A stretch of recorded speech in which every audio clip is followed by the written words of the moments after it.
Hey, Cassidy. Thanks for your response here in week 10.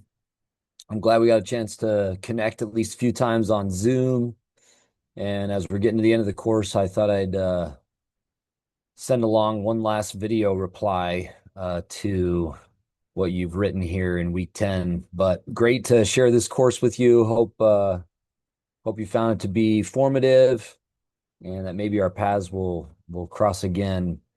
I love actually something about what you've written here because it seems to me to tell us something about God as revealed by Jesus in the sort of crunch of political powers that is gathering around his body.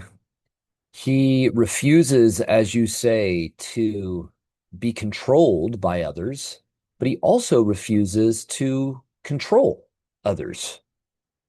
And that is, I think, the sort of wonder of his power here and reveals how God is with us in Jesus, reveals God to us because God is, in one sense, this way also.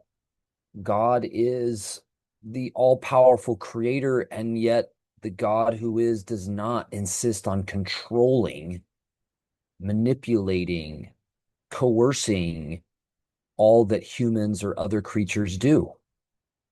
Um, God allows God's self to be wounded. God allows us to take advantage of God. God doesn't allow that to be the last word, but this is a powerful way that God is disclosed and present to us that I think does something to us in the same way that Jesus's way of relating to his disciples, to these crowds, even to Pilate or the corrupt Jewish authorities, does something to them.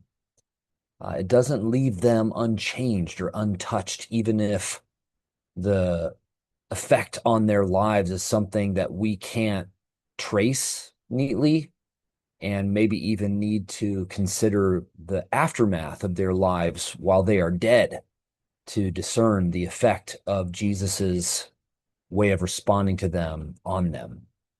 So it's just a good observation that I think you've made. And as we think about our calling as disciples of Jesus, I think we want to cultivate a sort of openness to that power of God so that we are not led astray into being controlled by others or trying to control them, but bearing witness to the way that God loves fiercely, um, just relentlessly, but also powerfully. It's not about simply always taking it on the chin or not offering any resistance. God clearly does offer resistance to the way that God is opposed, as Jesus does as well. But what form that resistance should take, I think that has to be an open question to us that avoids those twin temptations of being controlled or trying to control. So, great word. Good to be in this conversation with you throughout the quarter. And again, I thank you for your careful work the whole term. Uh, Hope you have a good weekend and a good week 11.